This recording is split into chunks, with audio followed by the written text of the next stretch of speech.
I believe that 99% plus of people who profess to live the law of attraction do not get the results that they want. And in this podcast, I'm going to dive into exactly why that is.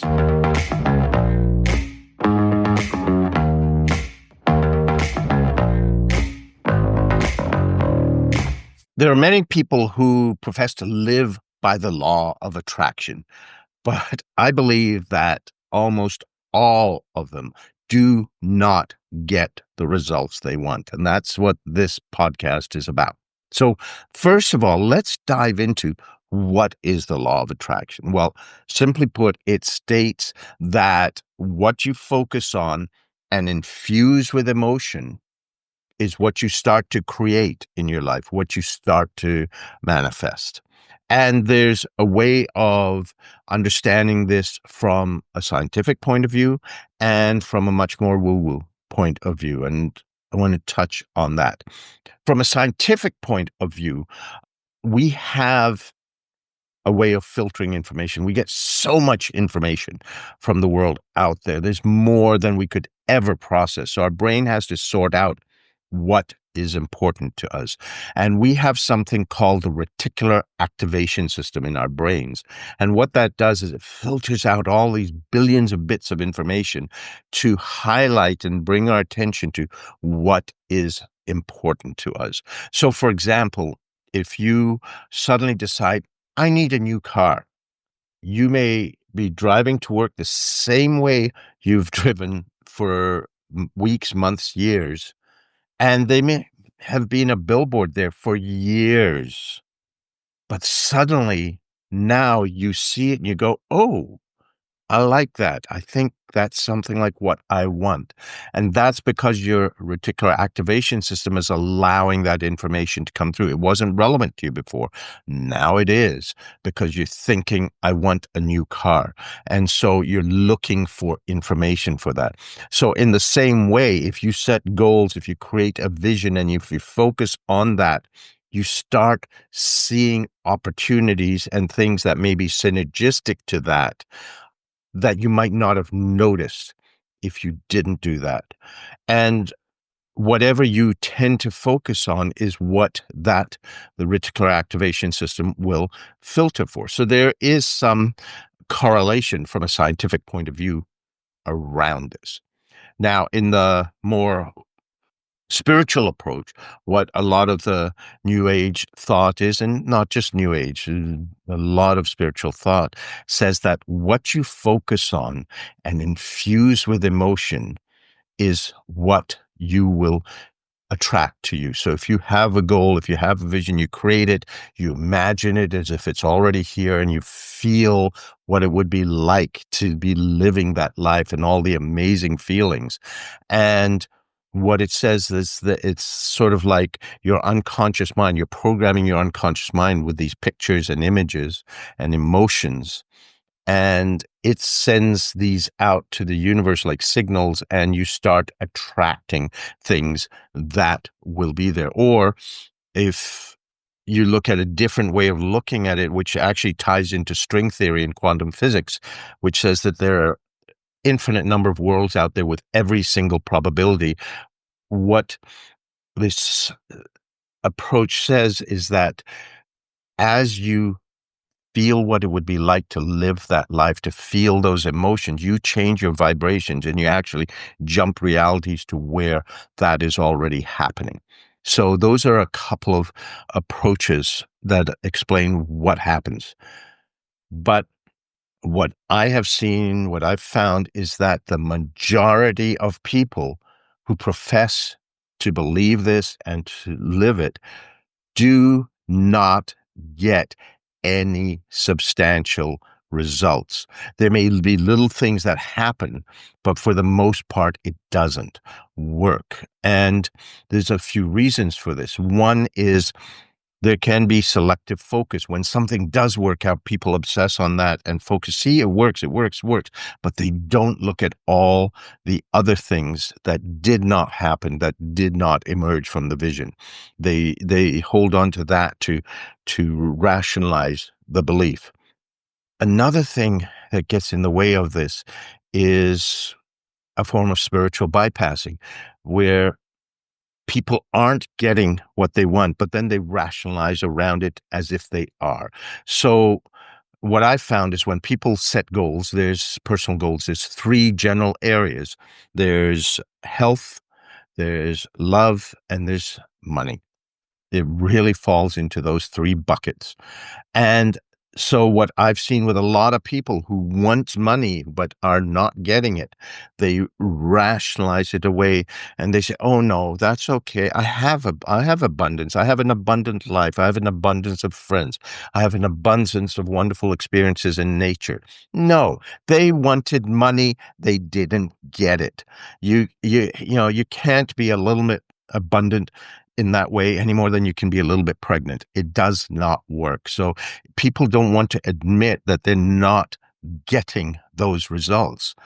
And I believe you have to be honest, brutally honest with yourself with results and say, if this is not happening, what's going on? A, does this work? B, am I doing something not correct? I'm still a scientist. I was a nuclear physicist to start with, and I understand the scientific method. I want to test the variables and understand what's working. And to do that, I've got to be objectively honest about what's happening or what's not. And what I've discovered is that there's actually a very clear common problem that most people fall into this trap. And this is why they do not get the results that they want. I mean, there's scientific research now that's starting to show that people who focus more on problems tend to get those problems more. The focus determines the outcome. So here's the problem, as I see it, the biggest gap for most people is you may create this amazing, wonderful, compelling vision, and you have wonderful goals that excite you and so on. But what happens is you spend a few minutes a day focusing on that vision, perhaps. But what happens on the rest of the day? What happens all the rest of the time? Remember, what's supposed to make this work is a clear image infused with emotion. So you may have this vision, you may go through rituals to step into that and feel what it's like and imagine what it's like. And you do that a few minutes a day. What do you do the rest of the day? Well, what happens for most people is you go on autopilot. You just go through the way things have always been done. And there's parts of our brain that we call the default mode network. This is the autopilot that's just keeps us in familiar patterns. It's said, depending who you speak to, you've got anywhere from 10,000 to 100,000 thoughts a day. But the trouble is 99% of them are the same exact thoughts in the same exact situations that you had yesterday and the day before and the day before. We don't step out of those old patterns, those old tapes that are running through our unconscious minds. So here's the issue is that day to day, what happens is you run into these things that are frustrating. You're not getting things, the driver cutting you off. You can't get what you want happening at the meeting. Your coffee is cold, all these different things that happen, and you get frustrated and you feel negative. You focus on what's not working. You focus on the meh even. Doesn't have to be negative, but just the mehness of it all. And so what's happening is 99% of the day, you are focused either on the things you don't like in your life or the things that are meh, and you focus on the frustrations and all of that. Remember what it said, the magic formula is a clear picture and emotion. It does not matter if the emotion is joy and ecstasy and gratitude and feeling incredible about having all sorts of things, or is it frustration, anger, fear? Am I going to make the bills and I'm going to make enough money to pay the bills? Is this person going to treat me this way? Am I going to be on my own? All these worries and fears that you go through day to day is where you spend 99% of your time. So spending a few minutes a day on a vision and getting excited sort of gets washed away in all of that. So what can you do to start to see what's going on? Well, first thing is look around, look at your results. What is happening in your life? I mean, most people don't necessarily have bad lives, but there's a lot of frustrations. There's a lot of things that are not working out. If you're the strong one who's always there for others, you may not get to you. You may not get things you want as much. And it's like you're always there for others, but you're not nourishing yourself. And you can start to feel depleted from that over time. So, how much of your results doesn't mean every second has to be ecstatic and joyful and so on, but how much time do you spend in meh? How much time do you spend in negativity? How much time do you spend in joy and pleasure? And where does your focus go?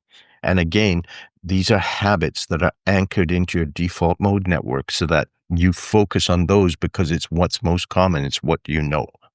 So start to look at the results. And this is where you have to have brutal honesty. Is this where you want to be? Is this how you want to live your life with this focus? Or do you want to start to shift?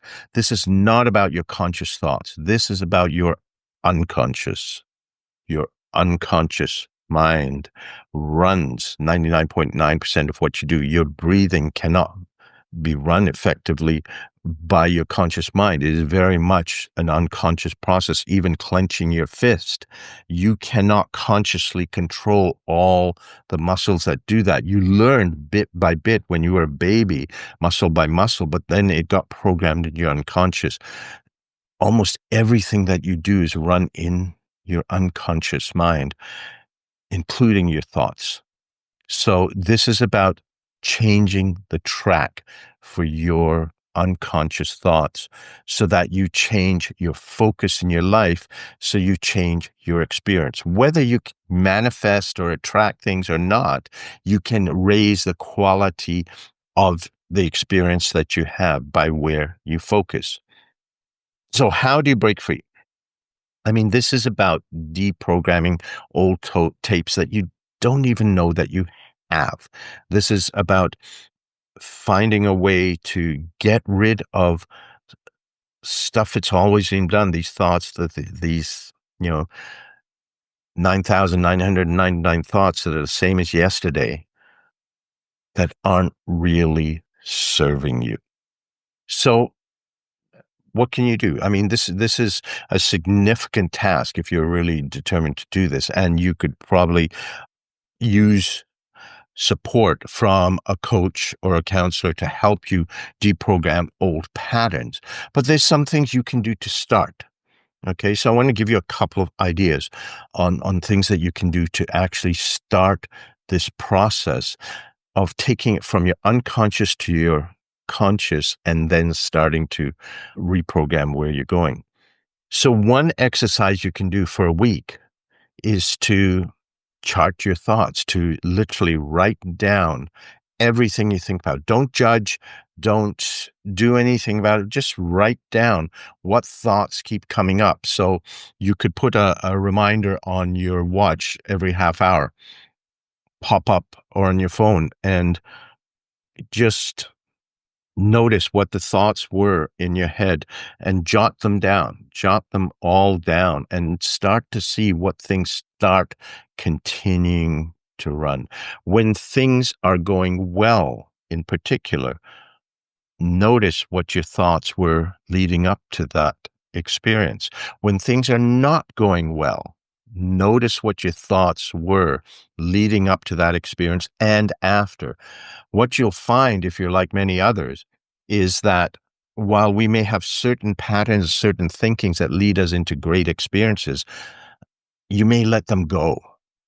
shortly after the experience. But when you have negative experience, there's certain thought patterns that lead up to them, but then you may stay stuck in that because it is your default mode network to be there, and they stay for longer. So what I'm suggesting is for a week, just observe. Put a reminder on your phone or watch every half hour and just reflect back. What were the thoughts? Just keep a notebook with you.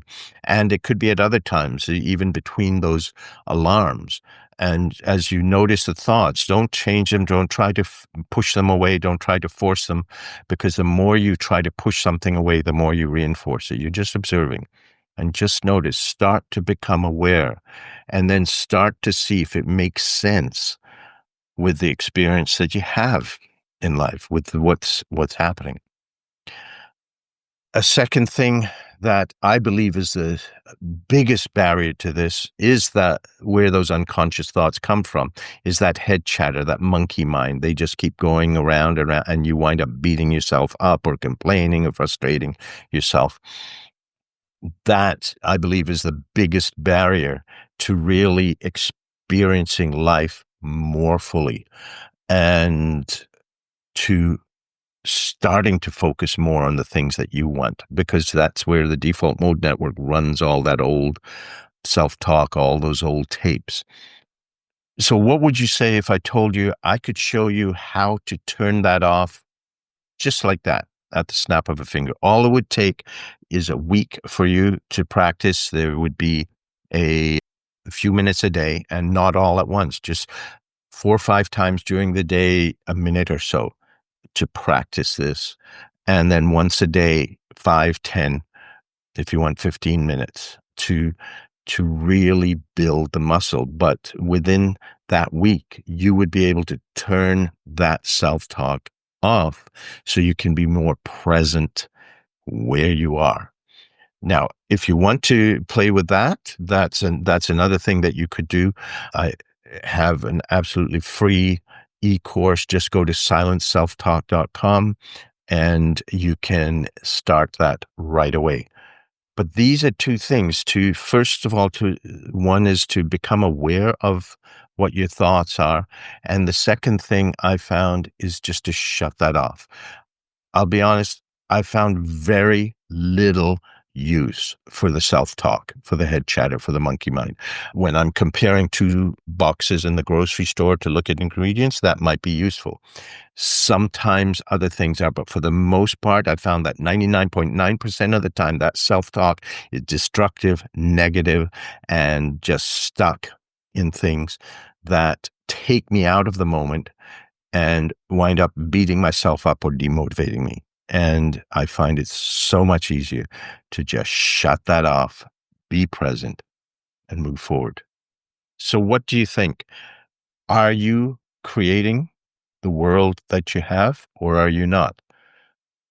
Let's give this a shot. I think that if you can change your unconscious programming, you, number one, raise the quality of the life that you have now because you're present with the wonderful things more. And number two, I absolutely do believe you attract more of what you want because you're not sending out all this noise of negativity. Try it out. Let me know what you think. Put in the comments here. I'd love to hear your feedback, and let me know how these techniques work. Let me know what you think about what I see as the problem that most people run into creating the lives that they want. I'm Ravi Tangri, and this is Soul Engineering Your Life and Work, and I will see you next week. I've got the energy, it's all I need.